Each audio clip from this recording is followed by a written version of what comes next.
Hello guys! Welcome to my vlog again and again and again and again and again. So for today's video na dapat fried chicken ang gagawin ko sa manok ay naging pansit bato. Pansit bato? Bato. Hindi ko alam kung ano tawag. Basta naging pansit ito. Actually, nung una, ang sabi ng mama ko, pansit habhab daw ito. Pero tingin ko kasi yung pansit habhab, kinakain siya sa dahon ng saging. Pero ito kasi yung ang ibig niya sabihin pala is pansit pato or yung pansit pato. Parang ganun, medyo alanganin kasi nga meron itong sabaw. Hindi rin pwedeng pansit habab ito kasi gaya nga ng na-research ko, ang pansit habab kinakain siya sa dahon ng saging. So hindi naman to pwede ng kainin sa dahon ng saging kasi nga meron siyang sabaw. So pansit bato ito.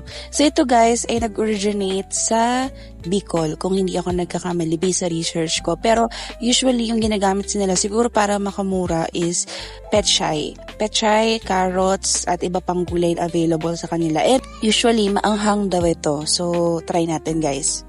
So dito guys, naggisa lang ako dito ng bawang and sibuyas. So yung bell pepper na hiniwa ko ng pahaba is ilalagay ko yan sa huli na.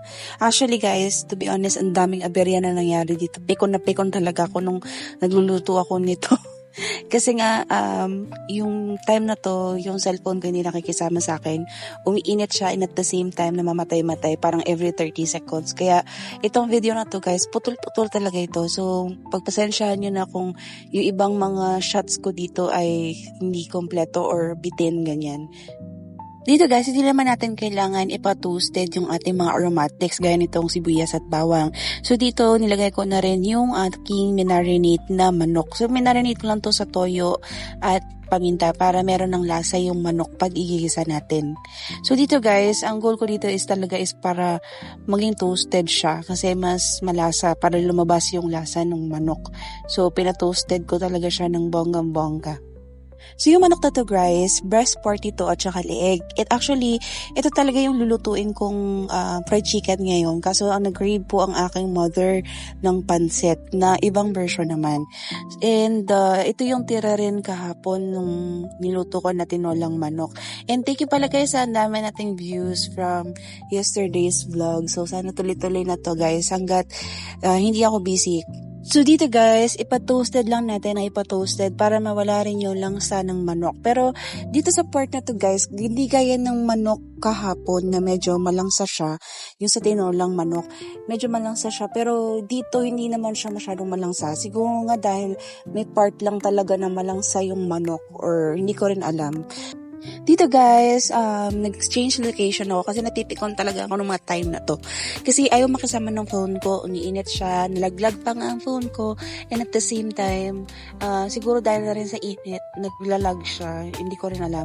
So dito naglagay ako dito ng oyster sauce. Isang sachet ng oyster sauce yung nilagay ko, yung maliliit lang guys. Kasi doon talaga isang lutuan, isang lutuan. So dito optional naman, kasi maglalagay pa rin naman tayo dito ng toyo. So, simple lang naman ng paggawa nito guys. Para lang kayo nagpapansit gisado or pansit Mickey. So, Mickey talaga ang gamit nila dito. Pero yung iba talagang ginagamit nila is yung flat na Mickey. So, ang available na lang kasi sa amin dito is yung regular lang na Mickey. Yung medyo bilog siya na maliliit. So, dito guys, naglagay ako ng chicken cubes kasi kailangan dito talaga is chicken broth. Pero kung meron kayong chicken broth, pwedeng yun na lang yung pinakasabaw ninyo tapos mag-add na lang kayo ng toyo. So dito guys, but ano talaga siya? Pansit talaga siya. So kailangan talaga ng toyo ang ilagay. And then, after natin igisa-gisa yung ating chicken, ilagay na natin yung mga gulay natin. So dito guys, bumili lang ako ng worth 23 pesos ng carrots kasi wala na kaming stock ng carrots dito sa bahay. So, lahat ng ingredients ko guys, binili ko na lang dito sa amin kasi meron kaming talipapa dito na malapit. Medyo pricey nga lang siya compare sa palengke pero gaya nga nung sabi ko kahapon sa tinola na vlog ko is medyo tamad na talaga akong lumabas at bumili ng mga Ricardo sa palengke kasi out of the way siya sa trabaho ko. So dito guys, pwede niya naman ihalo pork, hipon or puset. Alam niyo nga, sabi ko kay mama, mas masarap to kung puset yung ilalagay. Kasi mas malasa siya and at the same time mabango. And then, next natin ilagay, pag okay na yung carrots, huwag niyo lulutuin ng gusto yung mga gulay niyo guys ha. Half cook lang. So, inilagay ko na rin dito yung Baguio beans. So, ito guys, ang mahal ng kilo ng Baguio beans sa amin. So, yung carrots dito is 250 ang kilo and then yung Baguio beans ay 350 ang kilo. So, ganun siya kamahal. Hindi ko alam, or 350 sa carrots, 250 sa Baguio beans. So, ganun kamahal ang mga bilihin. And then, ilalagay ko na rin dito yung repolyo. Itong repolyo guys is 150 ang kilo. Guys, dito sa amin talaga, hindi na ako magtataka kung bakit mahal itong ganitong gulay. Kasi dito sa amin wala naman nagtatanim ng ganitong gulay. Kasi sa malamig lang to nabubuhay yung mga ganitong gulay, 'di ba? So dito sa amin kasi mainit, tropical talaga tong lugar namin dito. Kaya yung carrots na to at saka yung repolyo, pero yung Baguio beans parang mabubuhay naman na siya dito, pero try namin magtanim. Usually itong repolyo at saka carrots talaga inaangkat pa siya galing sigurong Benguet or Manila na ganun. Kaya mahal talaga, inaabot talaga ng 150, hindi bumababa dito yung presyo ng repolyo at ng carrots. So dito guys, naglagay na ako dito ng toyo after kong igisa-gisa itong mga gulay ko. So dito guys, may tansya-tansya lang talaga, bawas-bawasan nyo lang kasi kaya nga nasabi ko tumaas talaga yung timpla ko kasi nga ilang araw din, halos 2 linggo ko rin kasama yung boss ko na maalat magtimpla ng pagkain. Kaya yan nabago yung timpla or yung panlasa ko. Pero ito guys, medyo naalat-alatan ko talaga to ng bongga. So dito guys, nagpa-assist na ako nito kay mama. Siya yung taga halo-halo from time to time kasi nga napipikon talaga ako ng mga time na to. Parang gusto ko na siyang i-give up. Parang gusto ko nang itigil yung pagbablog ko. And then, naglagay na rin kami dito ng tubig. So, itong tubig, guys, nirequest ko talaga kay mama na medyo damihan yung tubig kasi nga masabaw talaga to. Tsaka for me kasi, mas gusto ko yung may sabaw siya. Though, naalatan ko lang talaga. So, dito guys, nilagay na rin namin yung Mickey. So, kahit anong pamagat ng Mickey, okay lang naman kung ano yung preferred ninyo na brand ng Mickey. So, ito guys, nahalo-halo na ni mama yung Mickey. Kaya nga nang sabi ko sa inyo, clip by clip itong Mickey na namin, ay yung vlog na ginawa ko kasi nga napuputol-putol siya kasi ayaw makisama ng phone ko. And then, nilagay na rin ni mama dito yung bell pepper. So, ito talaga yung gusto ko guys sa pancit or kahit anong luto na merong bell pepper, pinapahuli talaga yung bell pepper kasi mas doon lumalabas yung amoy niya. Ganoon, hindi siya na-disregard, hindi nawawala yung amoy, ganyan. So, yung Mickey na nabili ko guys, hindi ito yung trusted brand namin ng Mickey. Ibang brand ito. Pero okay naman siya. Soft lang yung pagiging Mickey niya. Again, dito pala guys, sa pancit bato, ang nilalagay talaga nila usually is sitaw at saka petchay. Pero ito kasi wala rin ako mabilihan na petchay ng mga time na to.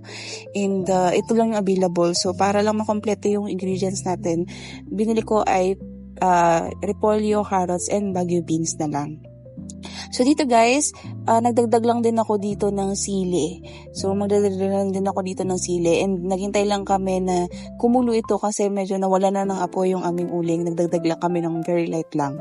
Sa mga nagtataka kung bakit meron akong nilagay na siling labuyo, guys, sa research talaga, based sa research ko, naglalagay talaga, since nag-originate talaga ito sa Bicol, itong luto na to, is maanghang talaga siya guys kasi galing siya or originate talaga siya from Bicol. And alam nyo naman, mostly ng mga pagkain na galing sa Bicol ay may sili talaga or maanghang talaga.